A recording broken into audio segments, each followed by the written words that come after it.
So guys welcome back. हम बात करेंगे अभी AS16 की। AS16 borrowing cost and we'll try to revise it in very few minutes.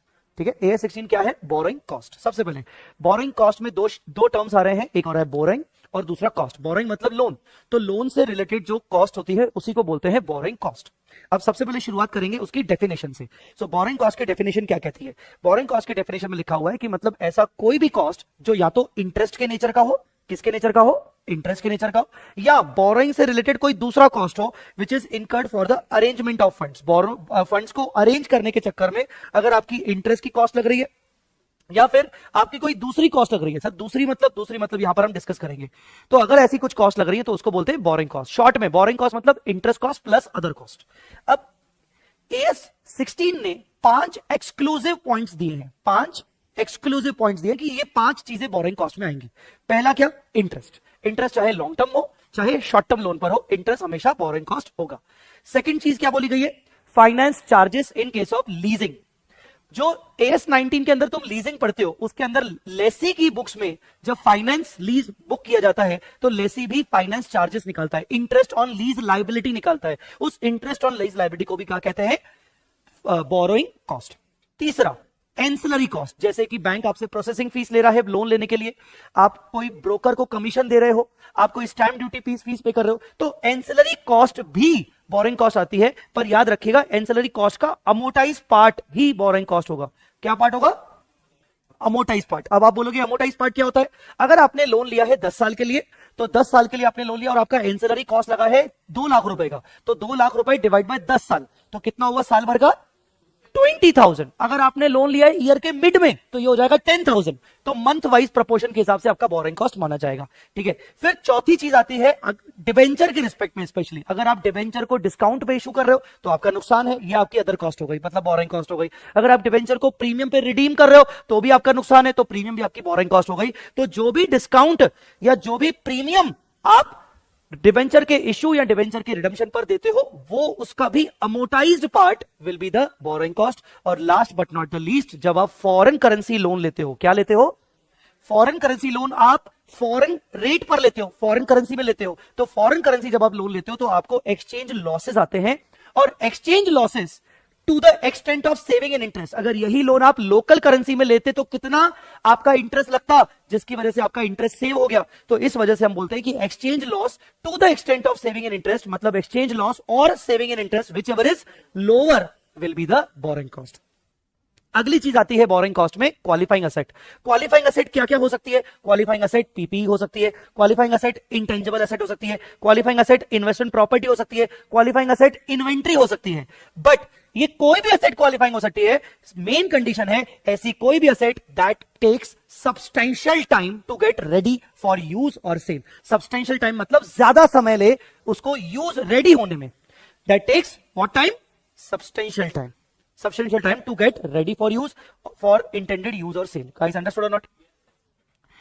ऐसे केस में हम उसको बोलेंगे क्वालिफाइंग असेट। सब्सटेंशियल टाइम का मतलब होता है 12 महीने या उससे ज्यादा। But a period lesser than 12 months, let us say 10 months, 9 months can also be considered as substantial period of time depending upon two the circumstances. कई बार तो क्वेश्चन में ही आपको कह दिया जाएगा कि 9 मंथ, 7 मंथ और 8 मंथ को हम सब्सटेंशियल मान रहे हैं, तो आपको बिना सोचे समझे क्वालिफाइंग असेट उसको माननी है। अंडरस्टूड और नॉट? ठीक है, नीचे वाला पार्ट आपके लिए रेलेवेंट ऐसा नहीं है, बस वो बता रहा है कि इन्वेंट्री ऑलमोस्ट 90-95% केसेस में क्वालिफाइंग असेट नहीं होती है, क्योंकि इन्वेंट्री बहुत ही रेगुलर इंटरवल में बनती रहती है। बट ऐसी कोई इन्वेंट्री है जो रेगुलर इंटरवल में नहीं बन रही है, जो बहुत ही कम क्वांटिटी में बन रही है और क्या बोलते हैं दैट टेक सब्सटेंशियल टाइम, उसको हम फिर ऐसे केस में क्वालिफाइंग एसेट बोल सकते हैं। बट उसके लिए आपको देखना पड़ेगा कि क्या वो रिपीटेटिव बेसिस पे बनाई जा रही है इन्वेंट्री, क्या वो लार्जर क्वांटिटी में बन रही है। अगर ऐसा है तो माइट भी वो क्वालिफाइंग एसेट ना हो, क्योंकि रिपीटेटिव बेसिस पे आप बार बार बना रहे हो तो इसका मतलब वो क्वालिफाइंग एसेट नहीं होगी। पर यहीं पर जैसे शिप, एयरक्राफ्ट, ये रिपीटेटिव बेसिस पे नहीं बनते, ये लार्जर क्वांटिटी में नहीं बनते, 1 बन गया, 2 बन गया, मैक्सिमम 10 बन गए, तो ऐसे केस में उनको क्वालिफाइंग एसेट बोल सकते हैं। गाइस अंडरस्टूड और नॉट? फिर हमने डिस्कस किया था कि सर बोरोइंग कॉस्ट का ट्रीटमेंट क्या होगा। तो हमने सिंपल सा बोला कि बेटा बोरोइंग कॉस्ट को या तो तुम कैपिटलाइज करोगे या तो बोरोइंग कॉस्ट को तुम P&L में लेके जाओगे। अब कैपिटलाइज कब करोगे? अगर तुमने बोरोड फंड्स को, बोरोइंग कॉस्ट किस पे लगी है? बोरोड फंड्स पे लगी है, तो उन फंड्स को तुम क्या क्वालिफाइंग असेट में यूटिलाइज कर रहे हो, क्वालिफाइंग असेट के एक्विजिशन में, क्वालिफाइंग असेट के कंस्ट्रक्शन में, क्वालिफाइंग असेट के प्रोडक्शन में, तीनों में से किसी चीज में, बिल्डिंग कंस्ट्रक्ट कर रहे हो, इन्वेंट्री प्रोड्यूस कर रहे हो, तो अगर तीनों में से किसी एक चीज में क्वालिफाइंग असेट में वो पैसा लग रहा है तो उस बोरोड फंड्स का जो बोरिंग कॉस्ट होगा उसको क्या किया जाएगा, कैपिटलाइज किया जाएगा, ठीक है। अदरवाइज कहां जाएगा, P&L में। अब कैपिटलाइज होगा तो सवाल उठता है कि सर कैपिटलाइजेशन किस दिन से शुरू करें, उसको बोलते हैं कमेंसमेंट ऑफ कैपिटलाइजेशन। किस दिन से शुरू करें, तो आपको 3 डेट याद रखनी है, 3 डेट्स, 3 इवेंट्स याद रखने। जो भी डेट लेटर होगी, जो भी डेट बाद में होगी, उस डेट से हम बोरिंग कॉस्ट का क्या करेंगे, कैपिटलाइजेशन करेंगे। जैसे कि एक्सपेंडिचर मस्ट बी इनकर्ड, किस दिन से एक्सपेंडिचर शुरू किया आपने, किस दिन से एक्सपेंडिचर स्टार्ट किया, स्टार्ट ऑफ एक्सपेंडिचर। दूसरा, borrowing cost must be incurred, किस दिन से तुमने इंटरेस्ट इनकर करना शुरू किया। और तीसरा, किस दिन से क्वालिफाइंग असेट की नेसेसरी एक्टिविटीज शुरू हुई। तीनों डेट में से जो विच एवर इज लेटर होगी, उस डेट से बोरिंग कॉस्ट का कैपिटलाइजेशन होगा। फिर सवाल आता है, चलो कैपिटलाइजेशन होता गया, चलते गए, बीच में कुछ समय के लिए आप क्वालिफाइंग असेट का काम रोक रहे हो, क्वालिफाइंग असेट का आपका काम रुक गया, एक्टिव डेवलपमेंट अब बंद हो गया, कुछ दिन के लिए इंटरप्ट हो गया, तो क्या मैं उतने टाइम के लिए क्वालिफाइंग और बोरिंग कॉस्ट को कैपिटलाइज ना करूं। आपको देखना पड़ेगा कि क्या ये इंटरप्शन एक्सटेंडेड पीरियड के लिए हुआ है, एक्सटेंडेड पीरियड मतलब एटलीस्ट 1 मंथ और अबव। अगर ये इंटरप्शन 2, 4, 5 महीनों के लिए, 10-15 दिनों के लिए हुआ है, तो इसको ज्यादा टाइम ना मानते हुए, इमटेरियल मानते हुए आप कैपिटलाइजेशन को कंटिन्यू करोगे। दूसरा, आपको एक और देखना पड़ेगा कि जो आपका ये इंटरप्शन हुआ है, ये अवॉइडेबल रीजन की वजह से था कि अनअवॉइडेबल। अगर अवॉइडेबल रीजन की वजह से था, मतलब तुम कायदे से ये इंटरप्शन रोक सकते थे, मतलब इंटरप्शन नहीं होता, अगर तुम प्रॉपर स्टेप्स लेते तो इंटरप्शन नहीं होता, पर ये इंटरप्शन हुआ कुछ अवॉइडेबल रीजन की वजह से, तो यस डेफिनेटली उतने पीरियड तक तुम बोरिंग कॉस्ट को कैपिटलाइज नहीं करोगे, P&L में लेके जाओगे। पर अगर रीजंस आर अनअवॉइडेबल, जो तुम्हारे कंट्रोल के बाहर है, फिर ऐसे केस में तुम्हारी गलती नहीं है, तुम कैपिटलाइजेशन को कंटिन्यू करते चलो उसी पीरियड के लिए, ठीक है ना। तो ये तुम्हें ध्यान रखना है।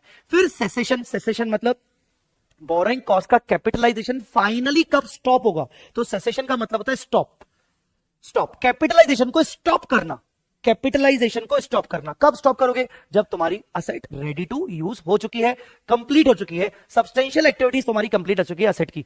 हो सकता है तुम्हारी असेट पार्ट्स में बन रही है, तो अगर कुछ पार्ट्स कंप्लीट हो चुके हैं और वो parts ready to sell, ready to use हैं, कैपेबल हैं, सेपरेटली यूज हो सकते हैं, सेल हो सकते हैं, तो उन पार्ट्स के लिए कैपिटलाइजेशन को स्टॉप करोगे, बाकी पार्ट्स को तुम कैपिटलाइजेशन करते चलोगे बोरिंग कॉस्ट का। आई बड़ी बात समझ में कि नहीं। फिर आगे हमने देखा कि कितने प्रकार की बोरिंग या बोरिंग कॉस्ट होती है। तो बोरिंग या बोरिंग कॉस्ट 2 प्रकार की होती है। कौन कौन से 2 प्रकार की होती है, स्पेसिफिक बोरिंग और जनरल बोरिंग। स्पेसिफिक बोरिंग का मतलब होता है कि आपने जो लोन लिया है वो स्पेसिफिकली किसी 1 और मोर क्वालिफाइंग एसेट के लिए लिया है, the purpose is identified that for what purpose you have taken the loan. और जनरल बोरिंग में पर्पस आइडेंटिफाइड नहीं होता। जनरल बोरिंग मल्टीपल भी हो सकती है, या एक ही जनरल बोरिंग को आपने मल्टीपल क्वालिफाइंग एसेट्स में अप्लाई किया होगा, या even qualifying as well as non qualifying assets में अप्लाई किया होगा, तो उसके अकॉर्डिंग आपको देखना है कि वो जनरल है कि स्पेसिफिक है। अगर आपकी स्पेसिफिक बोरिंग कॉस्ट है जो कि किसी स्पेसिफिक क्वालिफाइंग एसेट के लिए ली गई है, तो उसका जितना भी इंटरेस्ट आएगा, मतलब बोरिंग कॉस्ट आएगा, वो पूरा का पूरा उसी क्वालिफाइंग एसेट में जाके कैपिटलाइज हो जाएगा। अगर आपकी जनरल बोरिंग है, अब हो सकता है आपकी जनरल बोरिंग्स मल्टीपल बोरिंग्स हो, boring 1 HDFC, boring 2 ICICI, boring 3 SBI, अलग अलग रेट्स पर है, अलग अलग डेट पर ली गई है, तो आपने अलग अलग बोरिंग को different qualifying non qualifying asset में अप्लाई किया है। आप कैपिटलाइजेशन कैसे करोगे, आपको एक कॉमन रेट निकालना है। ICICI का आपका जो इंटरेस्ट रेट है वो अलग है, SBI का इंटरेस्ट रेट अलग है, HDFC का इंटरेस्ट रेट अलग है। आपको एक कॉमन रेट निकालना है, और वो कॉमन रेट निकालकर आपको एक वो रेट अप्लाई करना है क्वालिफाइंग एसेट के एक्सपेंडिचर के ऊपर। उस कॉमन रेट को क्या बोलते हैं, वेटेड एवरेज कैपिटलाइजेशन रेट। इसको वेटेड एवरेज बोरोइंग रेट भी कहते हैं, WABR या WACR।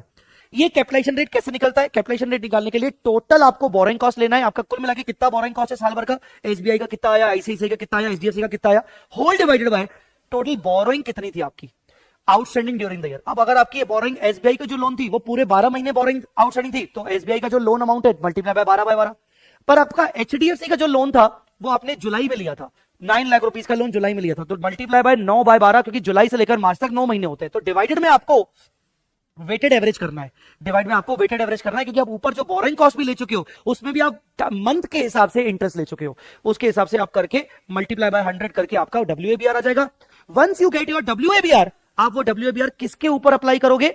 एक्सपेंडिचर के ऊपर अप्लाई करोगे, और एक्सपेंडिचर की भी अगर डिफरेंट डिफरेंट डेट दी हुई है तो आप उसमें मल्टीप्लाई करोगे नंबर ऑफ मंथ्स के या नंबर ऑफ डेट्स के हिसाब से, डेज के हिसाब से। गाइस अंडरस्टूड और not?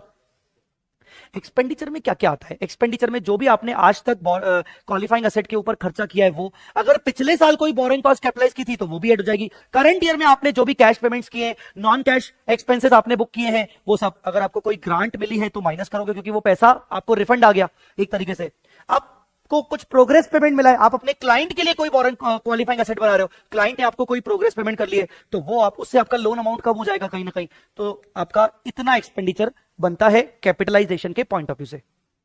Last but not the least, अगर आपने बोरोड फंड्स को टेम्पररी पीरियड के लिए कहीं पर इन्वेस्ट किया है तो आपको उससे इनकम हो सकती है, और उस इनकम को P&L में चार्ज ना करके उस इनकम को हमें, अगर वो स्पेसिफिक बोरिंग कॉस्ट थे तो स्पेसिफिक बोरिंग कॉस्ट के टोटल अमाउंट से माइनस करके बाकी का बोरिंग कॉस्ट कैपिटलाइज करेंगे। अगर वो जनरल बोरिंग थी और जनरल बोरिंग को आपने टेम्पररी इन्वेस्ट किया था तो वहां से जो भी आपको इनकम आया उस इनकम को आप टोटल बोरिंग कॉस्ट से लेस करके, जो ये फॉर्मूला बुक करते हो ना, इस टोटल बोरिंग कॉस्ट में से वो इनकम माइनस करके बाकी का आप WABR निकालोगे।